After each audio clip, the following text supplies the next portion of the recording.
Fala rapaziada, beleza? Meu nome é Isaac. Nesse vídeo, galera, hoje eu vou estar trazendo pra vocês, tá? Nesse vídeo não, né? Esse podcast, quer dizer, né? Hoje eu vou estar trazendo o primeiro episódio do podcast Rico Antes dos 30, tá? Então, antes de tudo, eu quero que você deixe o like aí, se inscreva no canal, tá? Pra apoiar aí o projeto. Se você estiver escutando no Spotify, você segue aí o projeto, beleza? Você deixa a sua curtida aí no YouTube, fechou? Eu quero muito seu feedback. E deixa o comentário aqui pra ajudar, beleza? Qualquer coisa aí. Qualquer coisa, qualquer crítica, você fala aí para eu melhorar cada vez mais esse podcast, fechou? Então vamos lá. Eu quero mostrar para vocês, tá, sobre a dívida de alavancagem, tá? Sobre o que são e como usá-las, sabe? Introdução. Bom, primeiramente a gente precisa saber o que é a dívida de alavancagem. Basicamente, a dívida de alavancagem é o momento em que você entra em uma dívida para se alavancar financeiramente. Por exemplo, você parcela um iPhone para começar a filmar para postar na rede social da sua empresa. Então, basicamente, você vê um iPhone ali com uma forma de você gravar os seus vídeos e você, gravando aqueles vídeos, vai alavancar a sua vida financeiramente, entendeu? Vai ajudar ali a você ir para um outro patamar. Então, você parcelou aquilo, mas sabendo que você vai usar aquilo ali como uma ferramenta de trabalho. Então, aquilo ali vai ajudar demais, tá? Outra forma, você financiou uma casa para construir e depois vender. Isso nem ter tirado dinheiro do bolso, somente para a entrada do terreno em construção. Então, basicamente, o que aconteceu? Você basicamente financiou uma casa, uma construção, sabe? E você construiu a casa, vendeu, isso sem nem ter tirado dinheiro do bolso. Quem tirou o dinheiro do bolso para fazer isso foi o banco. Você só teve o dinheiro da entrada, no caso, né? Então, basicamente, você se alavancou financeiramente. Porque você usou a dívida, tá? Como forma de se alavancar. E com o dinheiro você quitou, né?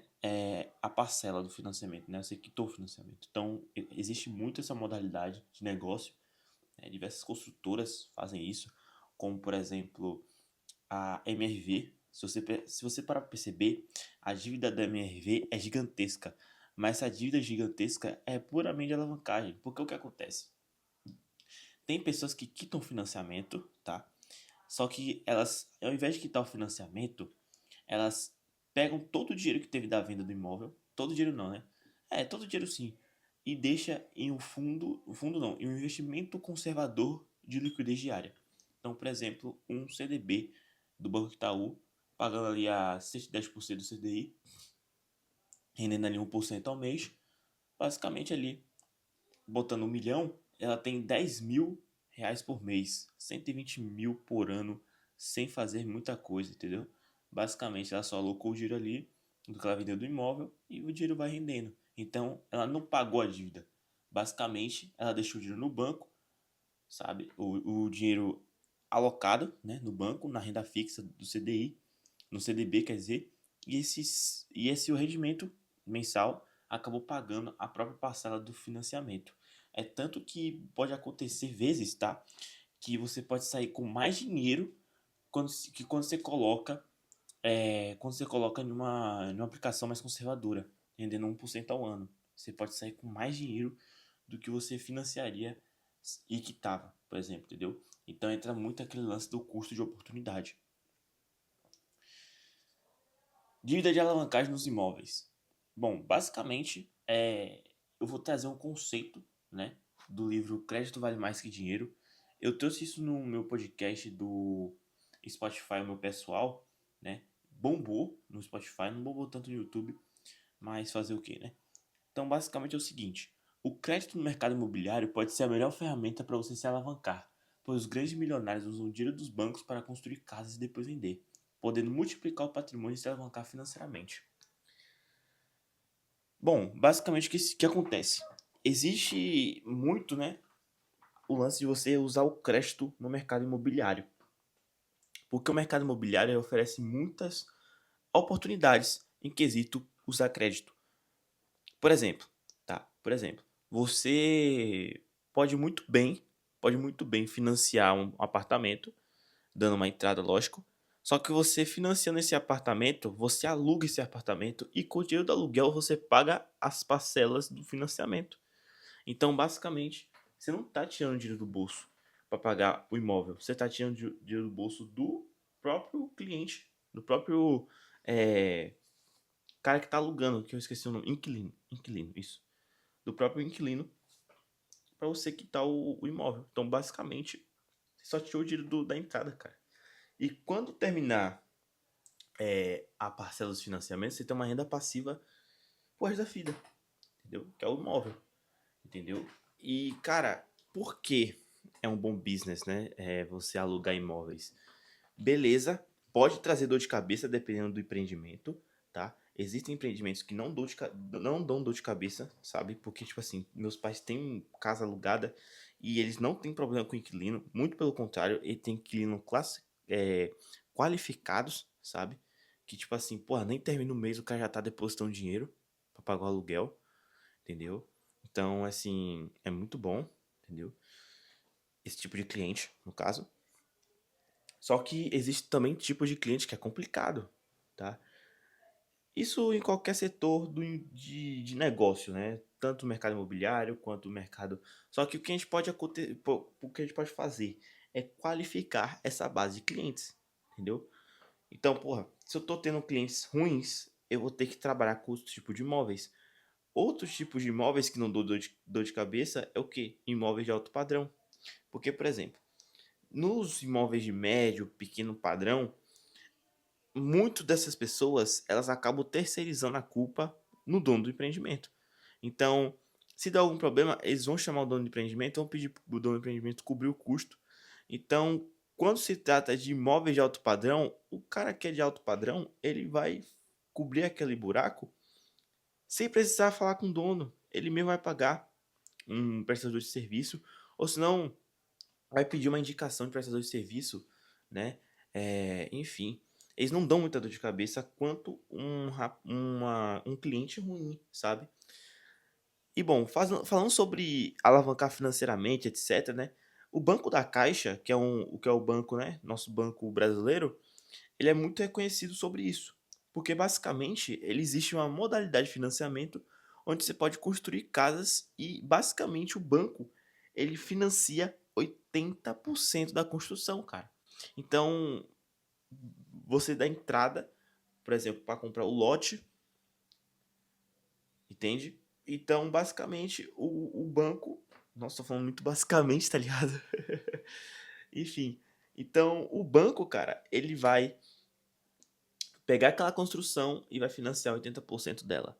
Você só tirou o dinheiro para fazer a entrada, tá?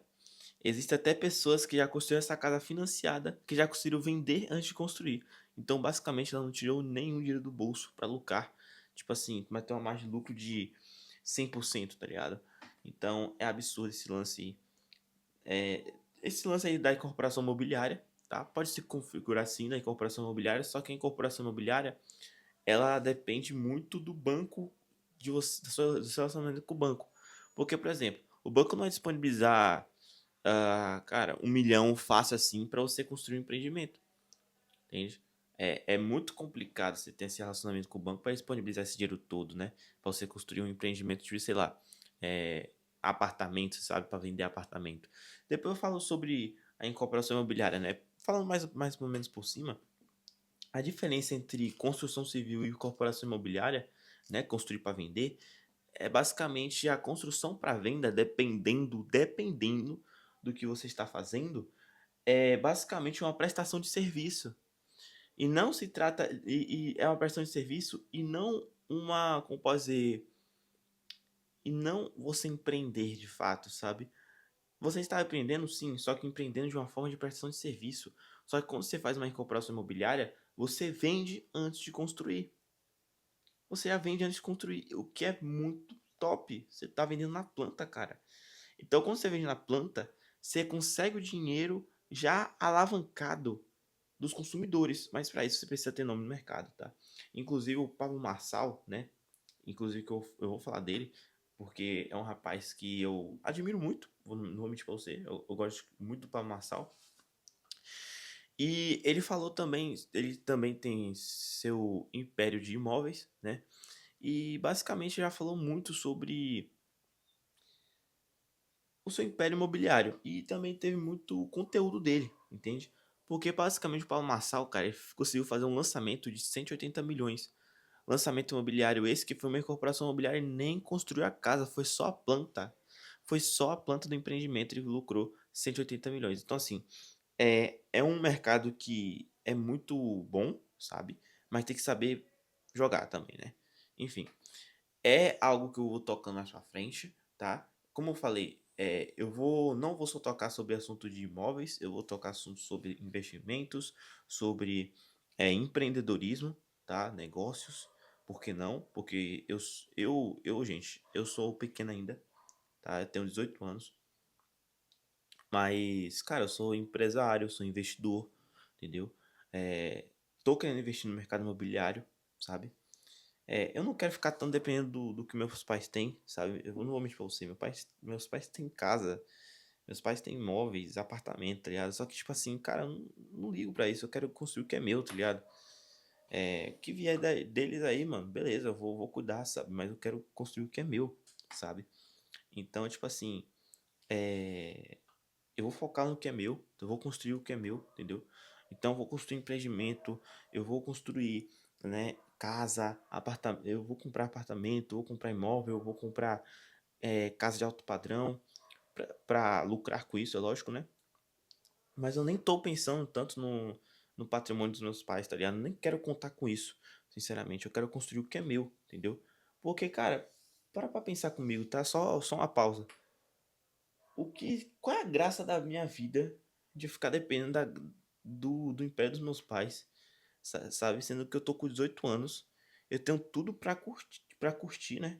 Porque o jovem de hoje em dia só quer saber de curtição. E eles me chamam pra isso. Só que, cara, não é assim, cara. Eu tô no meu auge. Auge não, no caso, não no meu auge, né? Mas, tipo assim, auge no quesito de, tipo assim, arriscar, sabe? Eu vou falar também sobre isso, sobre você arriscar, esse lance, né, de reflexão, acho muito interessante eu trazer sobre isso, sabe? Enfim, então é só um desabafo mesmo, porque eu vejo muitas pessoas falando sobre o lance da minha herança, né? Enfim, por eu ser o único filho da minha família. Mas, cara, eu não quero contar com isso, cara. Eu não quero contar isso porque, sinceramente, falando sincero, como eu tô cuidando das empresas da família, cara, eu basicamente, se eu não construir o que é meu, eu poderia muito basicamente ficar aqui jogando o dia inteiro, só esperando cair no meu colo, velho. Sabe? E ficar vendo de aluguel e jogando videogame o dia inteiro. Eu poderia muito bem fazer isso, mas eu tenho um propósito, filho. Eu tenho um propósito. Eu tenho algo muito maior que isso. Vou ser sério com você, minha vida não se mede a ficar o dia todo jogando, não, velho. E fazendo renda mensal, renda passiva mensal. Renda passiva é bom, a gente tem que desfrutar da vida, mas tem que trabalhar também, tem que produzir, família, tá? Enfim, é um desabafo no meio do vídeo, de novo, tá? Mas enfim, onde eu tava, sim, já lembrei. O Paulo Marçal, né, como eu falei pra você, ele basicamente se alavancou na incorporação imobiliária, né, fazendo esses lançamentos, etc. Cara, quando fala de mercado imobiliário, eu passo o dia inteiro conversando, porque é um mercado muito top, mano. Eu tô muito aspirante nisso, tá ligado? Eu tô pensando muito nisso. Eu sei de tudo, basicamente, tá ligado? Eu sei de muita coisa, não é que eu sei de tudo. Deus é mais, não sei de tudo. Eu sou um mero aprendizado, eu sou um mero aspirante no mercado imobiliário, entendeu? Eu nem tenho um imóvel, pra você ter noção. Mas eu tô pesquisando, eu tô por dentro do mercado, entendeu? Eu tô por dentro do mercado, beleza? Então vamos lá. Hoje eu quero falar também sobre o leilão de imóveis, tá? É um mercado que é muito competitivo, tá? Não vou mentir pra você, é um mercado muito competitivo, só que é um mercado muito lucrativo. Porque se você parar pra pensar, quando você compra um imóvel, né? Que basicamente, o que é um imóvel de leilão? Vira e mexe, existem imóveis, né? Que acabam indo pro leilão, pois quem financiou o imóvel acabou sendo inadimplente com o banco, tá? Então, o objetivo final do banco é somente ter liquidez do dinheiro. Ele só quer ver o dinheiro. Ele não quer ter o imóvel parado ali. De jeito nenhum. Na verdade, muitas poucas pessoas querem ter imóvel parado, sinceramente falando. Sabe? Porque basicamente o que é um imóvel parado? Você basicamente pegou 1 milhão e alocou em uma casa. Deixou 1 milhão ali parado. Só que acontece, esse 1 milhão, ele vai valorizar? Vai, entre aspas. Ele vai ser reajustado pela inflação, a dependendo da localização do empreendimento, da casa.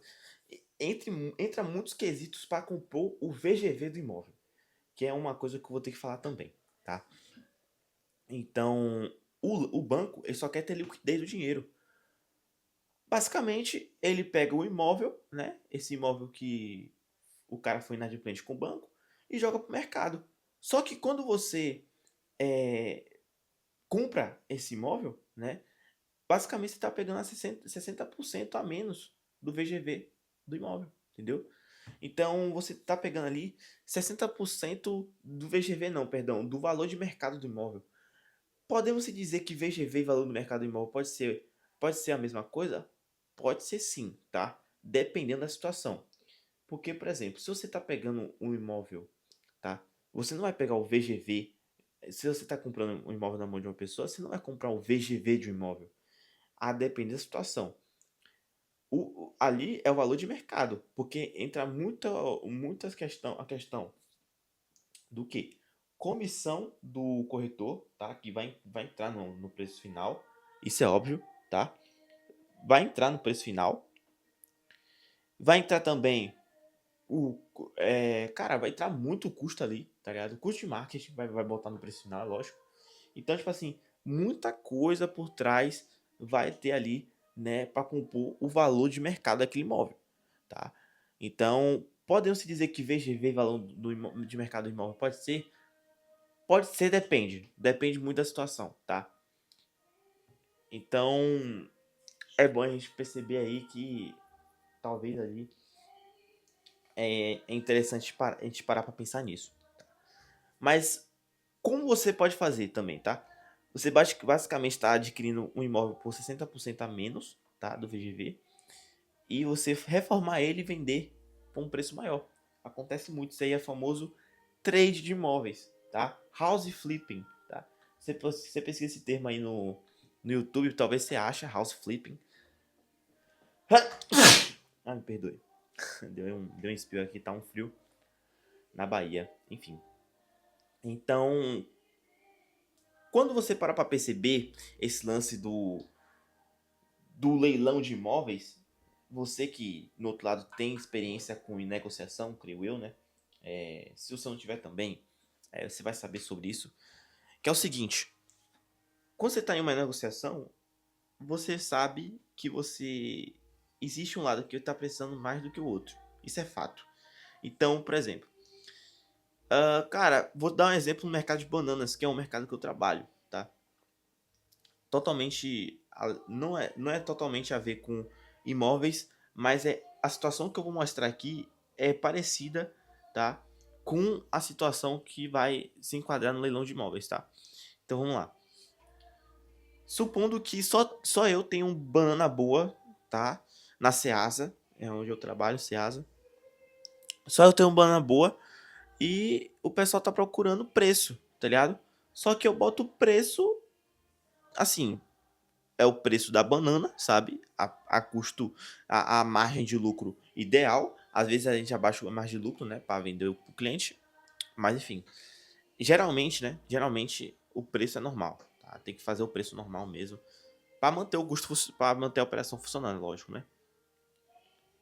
Então, cara, se você só tem a mercadoria boa, só tem naquele lugar, pode fazer o preço que for, que eles vão rodar e vão cair direto no seu negócio, tá? De novo. Então, cara, pode fazer o preço que for, porque quem tá precisando no lado nessa situação de negociação, quem tá precisando mais é quem tá procurando mercadoria boa. E só você tem. Então você pode botar o preço que for que ele vai pagar, porque a mercadoria por si só ela já vende, tá? Aqui no leilão de imóveis não entra tanto nesse quesito de a própria mercadoria já própria se vende. Mas nessa tipo de negociação, quem está precisando mais é o banco. Então por isso que você está pegando, tá tendo essa barganha, tá? Nesse tipo de situação. Entendeu? Bom, uma coisa que o Paulo Marçal, depois eu te dei esse insight, né, do house flipping, você basicamente pegar o imóvel no leilão e você basicamente reformar e revender ele com preço maior, o Paulo Nassau falou outra tese, tá? Ele fez outra tese de investimento, que ele basicamente compra diversos imóveis abaixo de preço de mercado e acaba colocando em short stay. Ou seja, o que trata-se do short stay? Short stay basicamente são aluguéis, né? São imóveis de estadia curta. Por exemplo, estúdios, pode se enquadrar em estadia curta. Casa de praia, tá? Que é basicamente na diária. Então, short stay sim. Onde o cara só aluga ali 7 dias, tá? Mas, tipo assim, é uma diária cara, mas enfim. Então ele comprou esses imóveis e acabou alugando em short stay. Basicamente ele conseguiu imóveis abaixo do valor de mercado e acaba lucrando com o aluguel diário dos imóveis, né? E isso é muito benéfico, pois além de você estar recebendo o aluguel do imóvel, você ainda está tendo a valorização do imóvel. Ainda tem essa questão, entendeu? Então, cara, esse mercado de leilão de imóveis, ele acaba abrindo muitos, como posso dizer, muitos caminhos, entendeu? Muitos caminhos. Então, ao invés de você, pô, tá lucrando ali com aluguel, você pode estar lucrando com aluguel e valorização. Você pode estar alugando imóvel, com o dinheiro do aluguel você paga a prestação do imóvel, tá? Então acaba tendo muito esse lance, tá? Do leilão de imóveis. Enfim, família, eu abordei até um extra aqui, entendeu? Então é isso.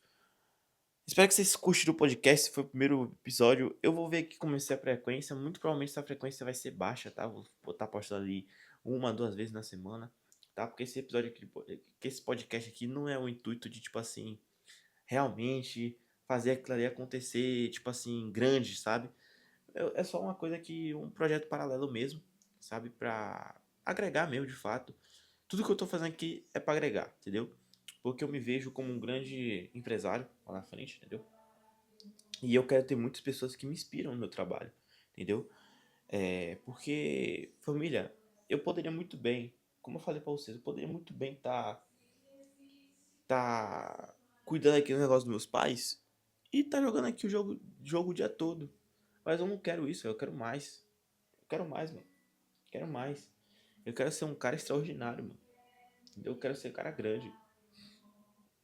Posso passar o estresse que for. Posso errar quantas vezes for, mas eu vou ser grande, cara. Eu vou ser grande. Eu não quero só depender da herança dos meus pais. Se eu pudesse, se eu tivesse um irmão, se eu tivesse. Eu vou ser com vocês, vou ser aberto com vocês, tá? Se eu pudesse, tá? Se eu tivesse um irmão, eu daria tudo dos meus pais pro meu irmão e eu criasse o que era meu, pai. Entendeu? Eu criasse o que era meu. Só isso. Se eu pudesse, entendeu? Se eu pudesse, mas vai ficar tudo pra mim. Então tá de boa. Tá de boa. Vai agregar no patrimônio? Vai. Tô cuidando? Tô. Mas eu quero mais. Eu quero mais. Eu quero muito mais, tá? Então, esse foi o episódio do podcast, família. Espero que curtem. Família, aguarde pro próximo vídeo, próximo áudio, próximo podcast. Após esse projeto, fechou? Valeu, família. Tamo junto.